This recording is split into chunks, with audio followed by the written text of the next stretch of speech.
नमस्कार दोस्तों मोदी जी अमेरिका से वापस तो आ गए। करने क्या गए थे?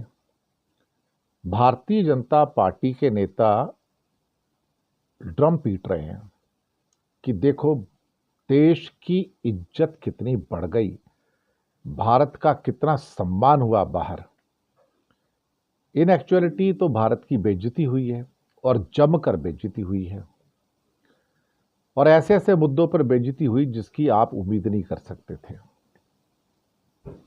कमाल की बात यह है कि अमेरिका जानबूझकर भारत के अजीत डोवाल को, जो नेशनल सिक्योरिटी एडवाइजर हैं, रॉ के चीफ को, रॉ के एजेंट को समन भेजता है कि आप आओ और 21 दिन के अंदर न्यूयॉर्क की अदालत में अपना उत्तर प्रस्तुत करो।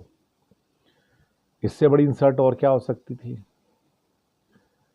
दूसरा, 19 तारीख को व्हाइट हाउस के अंदर उनकी जो सिक्योरिटी काउंसिल है उसने वहां पर सिख खालिस्तानियों से मीटिंग की डिटेल में, जहां पर कहा गया कि भारत पन्नू को मरवाना चाहता है।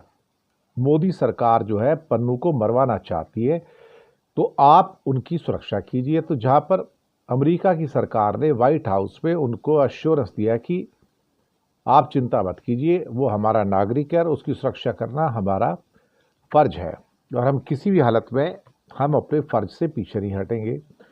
और ये मोदी जी के अमेरिका जाने से 2 दिन पहले होता है। कमाल है ना। ये बेइज्जती होती है फिर से, दूसरे नंबर की बेइज्जती। पहले तो डोवाल साहब को पूरा का पूरा, जिसे कहते हैं कि एक समन दे दिया गया, और उसके बाद अब ये सारा कर दिया गया। कमाल की बात है कि उसके बाद जब वो क्वाड की मीटिंग से बाहर निकल रहे थे तो तब कुछ कमेंट किया गया। जब कमेंट किया गया तो अंग्रेजी में बाइडेन ने कमेंट किया और मोदी हंसते रहे। मोदी समझ नहीं पाए कि उनके ऊपर बाइडेन के द्वारा तंज कसा जा रहा था। तो हमने पाया क्या? हमने बेइज्जती पाई वहां पर। 2 साल पहले की डील हुई ड्रोन की, जो पेंडिंग पड़ी हुई है, अब फिर से उसका ड्रम पीटा जा रहा है कि हमारी ड्रोन की डील हुई है। भाई 2 साल पहले डील हो चुकी थी ये, तब भी ड्रम पीटे गए थे। उसके साथ में ये तेजस की डील भी हो चुकी थी, उसके भी ड्रम पीटे गए थे, लेकिन उसके इंजन ही नहीं मिल रहे आपको। तो दरअसल मोदी जी के जाने की जरूरत क्या थी? वहां जाके फिर ट्रंप ने पहले ड्रम पीट दिया कि मोदी मुझसे मिलने आ रहे हैं, मेरी मोदी की मीटिंग होगी, और मोदी उससे मिलने नहीं गए। तो भैया खफा तो होंगे। वो खफा इसलिए होंगे कि अल्टीमेटली जब उसने सब जगह ढोल पीट दिया और आप उससे मिलने ही नहीं गए, तो इसका मतलब कि आपने उसे इग्नोर किया।